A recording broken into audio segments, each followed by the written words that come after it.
Winnipeg Jets fans, I promise you, we are okay. We are okay here in Winnipeg. I promise you guys that. I know a lot of Jets fans are panicking right now. I am not hitting the panic button personally, but I want to hear what you guys have to say because I am a Jets fan if you guys don't know, and we are last in the league, 15, 21, 5, 35 points in 41 games. However, if you look at it from a base perspective, right, we are on the worst losing streak in franchise history. It is bound to change. President's Trophy winners last year, and you bring back pretty much the same roster. It is hard to go from first to worst by losing Nikolai Ehlers. Our goal differential is minus 12 as of recording this, and if you look at the teams above us, Vancouver, Calgary, St. Louis is a minus 43. Like, boys, we are, like, even teams, like, way above us, San Jose, Chicago, these guys have worse goal differentials than us, and they are so much higher in the standings, which means we are just losing these close games. It's fine. It happens. Last year, there were so many close game wins. Colorado, this year, all these good teams, they find a way to win these close games. That's the difference, really. And, it just comes down to a bunch of stuff. Luck comes down to the skill on your team, the ability to just, like, lock in for the whole game. Like, the Winnipeg Jets have lost the last 12 one-goal games. That is ridiculous. That has got to change at some point. So I am not worried at all about this team, actually, because, yeah, we're not doing well right now, but this is a very good team. If it doesn't turn around this year, I am guaranteeing if we bring back, the same core with a couple different pieces, we will be just fine. Now, let's talk about the players on this roster. Actually, first, let's talk about the GM and the coaching. Chevy has done well throughout his career. He has the hardest job in the NHL in terms of GMs, in my opinion. It's like, who wants to come to Winnipeg? I understand it. At the same time, though, could it be useful to have a different voice in there? Maybe.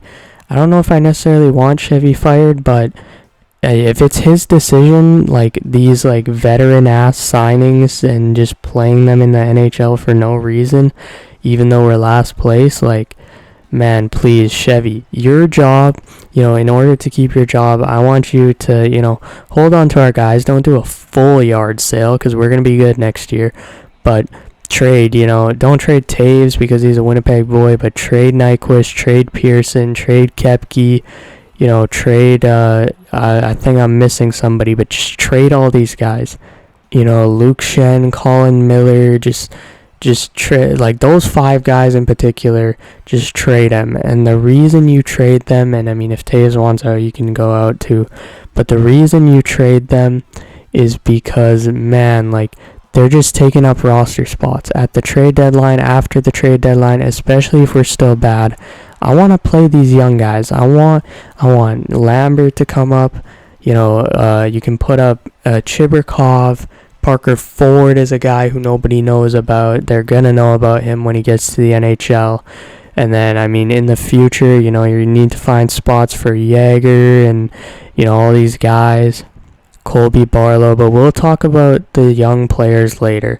We need to talk about the players on this roster and why we are doing so bad. But you need to create roster spots for these kids and figure out, which one of them are good and which one of the players that we have now are better than those players, because guys like Pearson and Nyquist, I'm sorry, they're just taking up roster spots that don't need to be taken up. Now, if our team was good, I understand not playing these young guys. They have to earn it. But we're the worst team in the league. You just play your young guys so they can get experience. Like Cole Perfetti, man. That dude has 3 goals the entire year, and one of them was yesterday. That is embarrassing for a kid who was drafted 10th overall, and it's not even his fault. He's playing on a line where all they can do is forward check. Like, Nemestikov's a good, skilled, smart player, don't get me wrong, but, like, those two need somebody else. Niederreiter, Iafallo, Taves, Lowry, these guys are all good bottom 6 players. We have a very good bottom 6. We just need some like skill, some speed, some youth, man. So like personally, I would prioritize the development of Perfetti.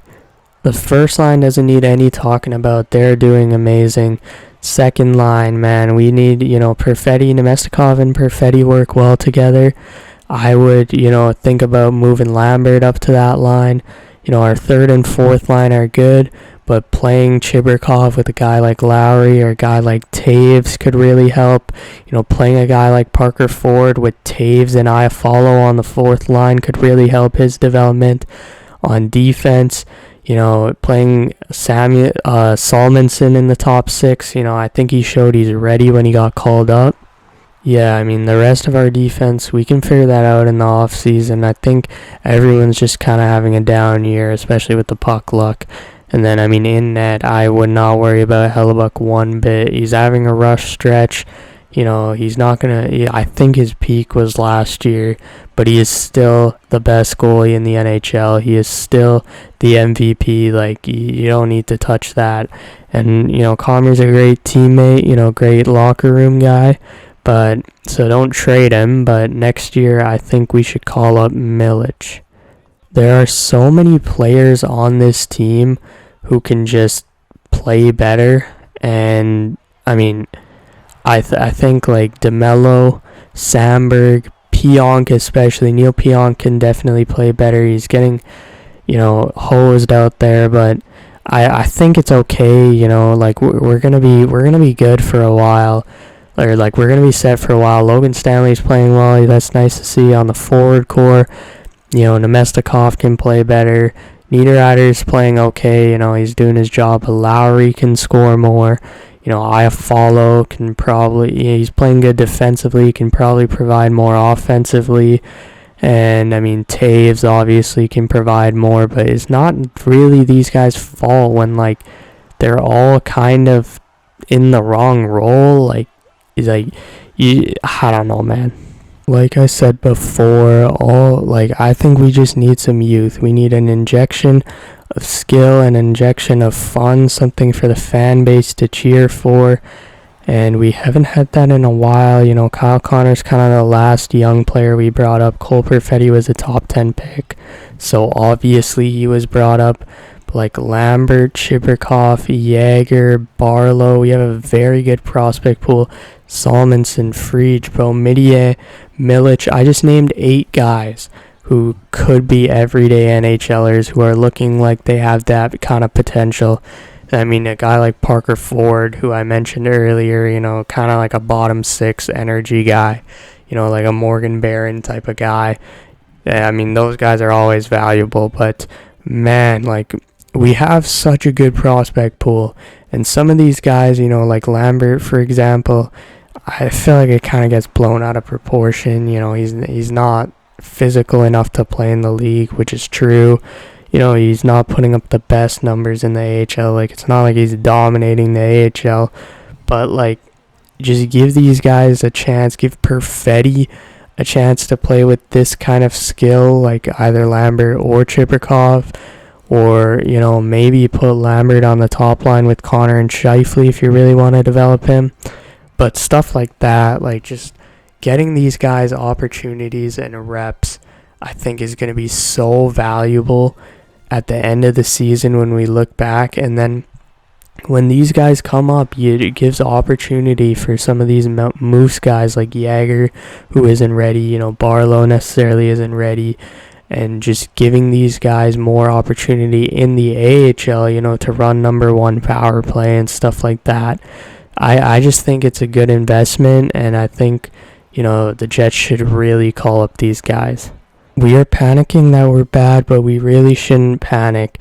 This draft is, if we get anywhere in the top 4, we are getting a franchise, not a franchise player, but like a piece you build your team around. Like, we already have Connor and Scheifele, especially Kyle Connor. That guy's not going anywhere. We have Hellebuck, we have Morrissey, Velarde. We have a lot of foundational building blocks. But adding somebody with this kind of youth when we move into the future, I mean, McKenna's from Yukon, a Western Canadian boy, like, just provides a layer of skill, talent, marketability that, like, it's hard to find in other players. He didn't have the best World Juniors, but I feel like, how bad he was kind of got blown out of proportion. But I would love to have Gavin McKenna here. The amount of jerseys we could sell. I mean, Keaton Verhoff from North Dakota. This guy's a number 1 defenseman. Play him with Josh Morrissey. You can learn under Josh Morrissey. I think he complements him well. And maybe that's something we're missing. Maybe Dylan DeMello's more of like a third pair guy, and then Keaton Verhoff can play as the number 1 guy. And then when DeMello's contract is up, you just slide Keaton Verhoff in there. And even if Keaton Verhoff is your 6th defenseman, you put him with Logan Stanley. Size, pause. But, I mean, Gavin McKenna even, like, imagine McKenna on the power play. You have Connor, you have Scheifele, you have Velarde, you have Morrissey. That would be nasty. Him and Cole Perfetti would be nasty. Him and Brad Lambert. Same with Stenberg, like, Stenberg and Kyle Connor in the future, or McKenna and Kyle Connor. Yeah, that's a small, dynamic. I would rather have Stenberg with Kyle Connor. But, like, man, if you have McKenna or Stenberg, you have Kyle Connor, you have Velarde, those 3 sets of wingers, and then you put either Lambert or Chibrikov, or, maybe you draft somebody else, maybe you trade for somebody else. Like, your wingers are set. I mean, and these are 2 superstar offensive talents that we really need. We just need some guys to score other than our top line. And these guys can provide, depth scoring when they're younger, and then they can provide top-end scoring when they're older. So I think we should tank. I think we should embrace the tank, a competitive tank, and not worry too much about, having these kind of results where we lose 1-goal games, because I think this is the draft to, get one of these top picks. And, I mean, last but not least, we could get a future number 1 center to replace Mark Scheifele. Does everything well, checks the boxes, 2-way forward, check, good skater, check. I mean, his edges are insane, Tynan Lawrence, trusted in every situation, and he could be a number 1, like a Nick Suzuki kind of point per game, Selke type center. I mean, any of these 4 prospects would be amazing in Winnipeg. They would be the best prospect we have. They could be a player we build our next future around. And if we get a player like one of these 4, they could keep us in Winnipeg. So let me know what you guys think of the Jets. I mean, a lot of you guys probably aren't watching the Jets, so you don't know the real struggle. I personally think we're okay. I know it's kind of a hot take, but I don't think it's that bad here. And I wouldn't mind a top 4 pick in this draft. So let me know what you guys think, and I'll see you guys in the next one.